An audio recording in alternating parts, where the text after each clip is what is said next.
Selamat siang anak-anak semuanya. Halo. Selamat siang, Bu.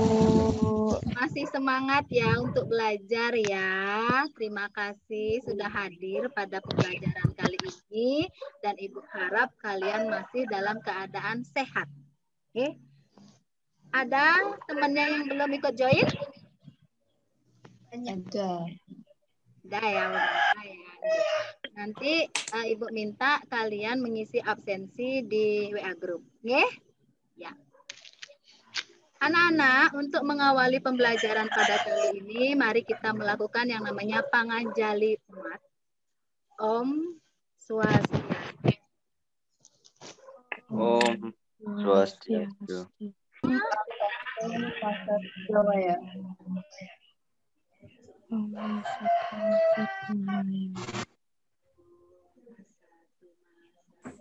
Tamasoma Jyotirgamaya. Tamasoma Jyotirgamaya. Mrityor ma amritam gamaya. Amritam-gamaya. Selesai. Terima kasih Pak Trisna sudah memimpin teman-temannya. Nah, anak-anak, seperti yang kemarin Ibu sampaikan, pembelajaran kita kali ini adalah tentang yang namanya fungsi dan manfaat ajaran Tantra, Yantra, dan Mantra. Oke. Sebelumnya izinkan Ibu untuk berbagi kepada kalian. Fungsi dan manfaat Tantra, Yantra, dan Mantra. Oke. Pendidikan Agama Hindu dan Budi Pekerti kelas 12. Oke. Adapun pembelajaran kita pada hari ini adalah tujuannya peserta didik dapat menjabarkan fungsi dan manfaat Tantra, Yantra, dan Mantra. Sedangkan untuk manfaatnya adalah peserta didik mampu menjabarkan fungsi dan manfaat Tantra, Yantra, dan Mantra.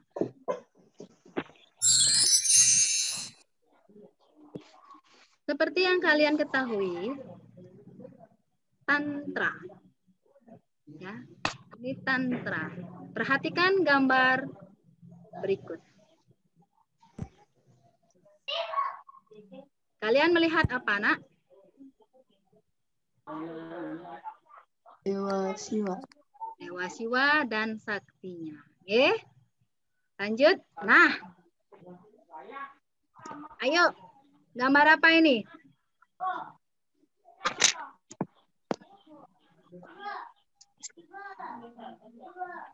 Gambar apa? Bu nge-lag. Gambar apa? Sedang Semara, Bu. Ya? Sedang Semara. Ya. Di sini adalah gambar Kameratih, nih. Kameratih itu merupakan bagian dari Tantra. Lanjut Tantra. Tantra di buku kalian, silahkan buka buku kalian. Ada 3 urat saraf manusia yang paling penting, yaitu ada sumsumna, ada ida, dan ada pinggala. Keberadaannya dimulai dari muladhara cakra yang terdapat di dasar tulang belakang. Sekarang coba raba tulang belakang kalian. Tulang belakangnya. Di situ ada yang namanya cakra kalian. Di mana sumsumna adalah yang paling penting dari saraf atau nadi. Urat saraf atau nadi tidak terlihat secara kasat mata karena bersifat sangat halus. Dia bergerak melalui jaringan pusat dari tulang belakang dan bergerak jauh sampai titik paling atas dari kepala. Dari belakang, ya dari belakang dia naik sampai di atas kepala kalian. Oke. Ida dan Pinggala ini bergerak secara paralel dengan sumsumna di sebelah kiri dan kanan dari saraf tulang belakang. Sehingga Ida dan Pinggala bertemu dengan sumsumna di ajna cakra, yaitu titik yang terletak di antara alis mata. Ini alis mata kalian. Ya. Makanya kalau kalian berpusat fokus sembahyang, kalian harus meletakkan objek kalian itu di antara alis mata kalian. Oke? Lanjut.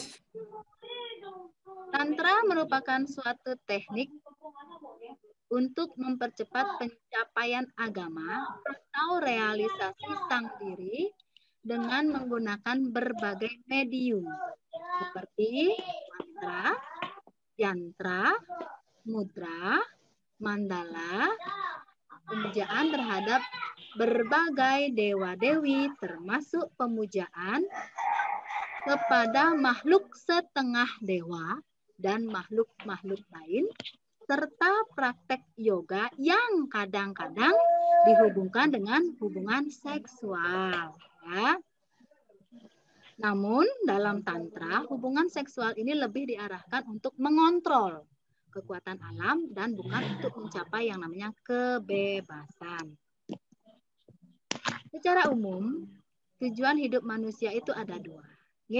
Kita hidup ini tujuannya ada dua, yaitu secara pragmatis, yaitu mengontrol kekuatan alam, dan secara idealis.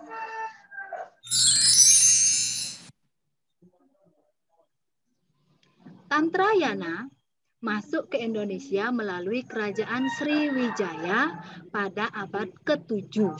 Hal ini dibuktikan dari prasasti Palembang. Di Indonesia ada 3 jenis tantra, yaitu Bhairawa Veruka berada di Padang Lawas, yaitu Sumatera Barat. Bhairawa Kala Cakra dipraktikkan oleh Raja Kertanegara di Kerajaan Singosari dan Aditya Warman di Sumatera. Dan yang ketiga ada Bharavya Bima.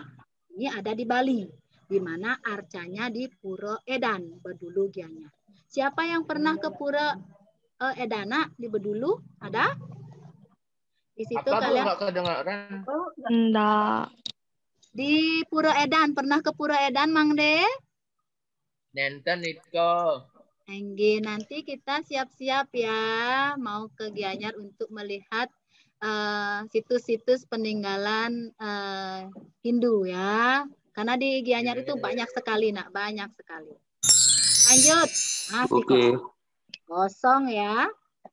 Yantra. Yantra adalah bentuk niasa, yaitu simbol pengganti yang sebenarnya yang diwujudkan untuk mengkonsentrasikan bakti kehadapan Ida Sang Hyang Widi. Seperti perpaduan warna, kembang, banten, gambar, arca, dan lain-lain. Saya mau tanya dulu kepada kalian sebelum lanjut.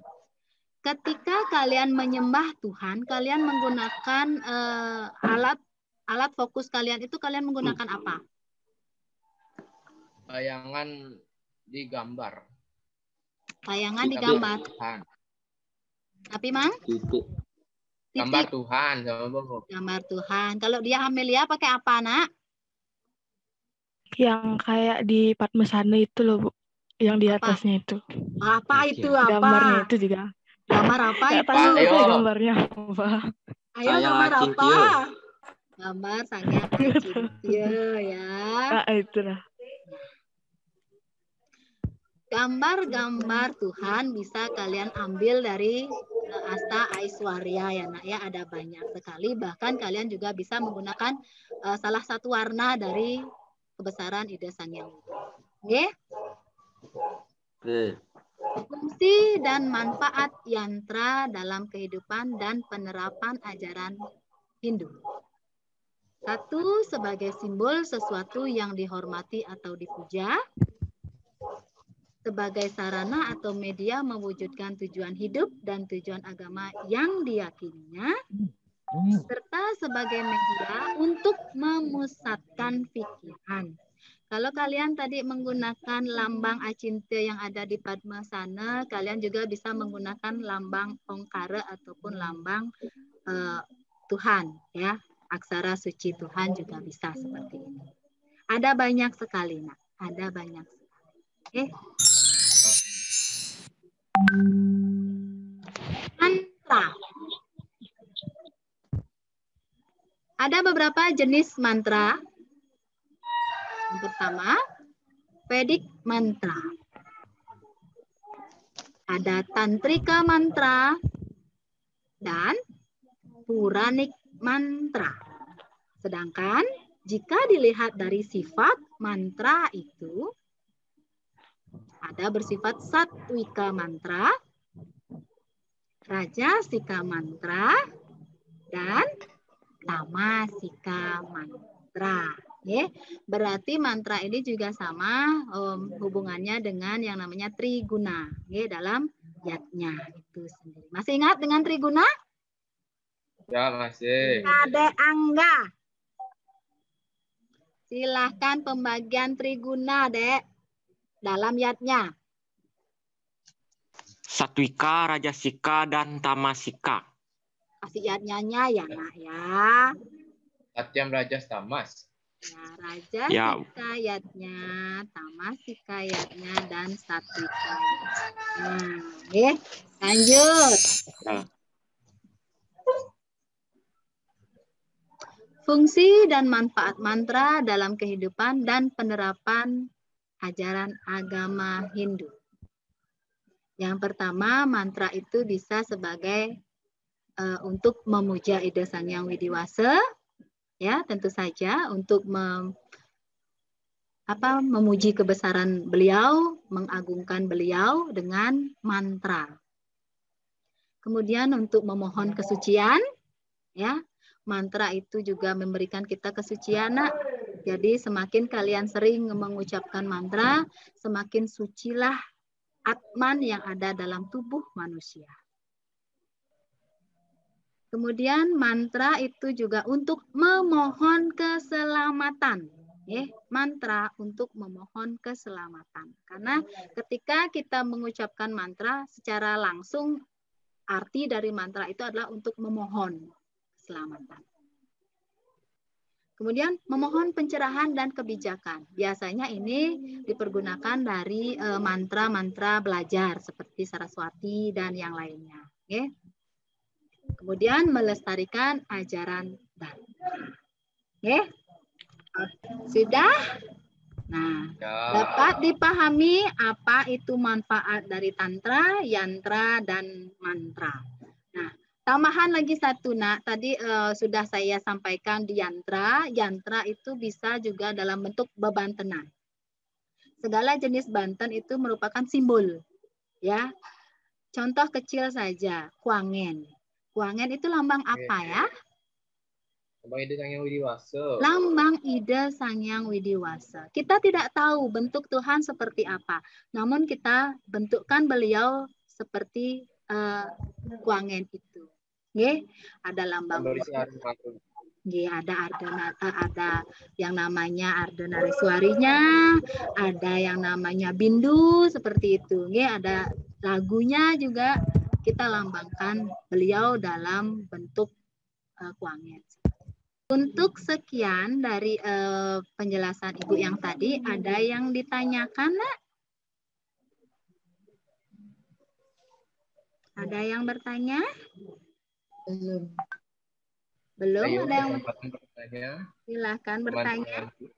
Kama Sutra itu termasuk dalam yantra, Bu? Dalam Ya. Kamarati? Nggih, nggih, nggih. Tadi makanya Ibu tampilkan gambar Kameratih itu ya, Semara Ratih, ya itu merupakan salah satu simbol, ya, di mana makanya tadi, nggih, dari tantra dia, nggih. Ya, selain gini apa namanya? Kalau di tantra kan membahas tentang semedi atau yoga. Selain itu membahas apa aja tentang yantra, Bu? Tantra itu lebih membahas tentang bagaimana kalian mencapai Tuhan dengan menggunakan cakra-cakra kalian. Ya, Nak ya? Ya. Kalau yoga itu kan lebih spesifik dia jadinya. Tantra itu lebih luas lagi. Bagaimana kita kalau kemarin kita yoga itu kan dengan asanas ya, lebih banyak sikap badan. Ya. Ya. Tapi kalau tantra kita lebih membangun kundalini yoganya. Gitu loh. Membangkitkan masuk ke semadinya ya, Bu ya. Nggih, bisa masuk ke dalam raja yoganya seperti itu. Nggih? Raja yoga. Kundalini lah ya yoga. Sama, Bu. Oke, sama-sama. Ada bacaan Om Swastiastu di depan pintu atau di pemesu itu, Bu, termasuk yantra apa gimana, Bu? Ya, bisa itu termasuk simbol ya. Simbol dia berarti ke yantra dia, Nak, karena simbol ya. Simbol Sang Hyang Widi, masuk yantra dia. Nggih? Ya, Bu, kita sudah semakin banyak ya yang meletakkan Om Swastiastu, swastika ya, seperti itu ya di depan pintu itu termasuk yantra. Okay? Kalau tidak ada yang bertanya, kita cukupkan pembelajaran hari ini. Silahkan nanti Google Form-nya selesaikan penilaiannya di sana. Itu akan sebagai tambahan juga untuk kalian nilainya. Okay? Sebagai akhir kata, kita tutup pembelajaran hari ini dengan Parama Santi. Om Santi Santi Om Santi Santi Santi Om.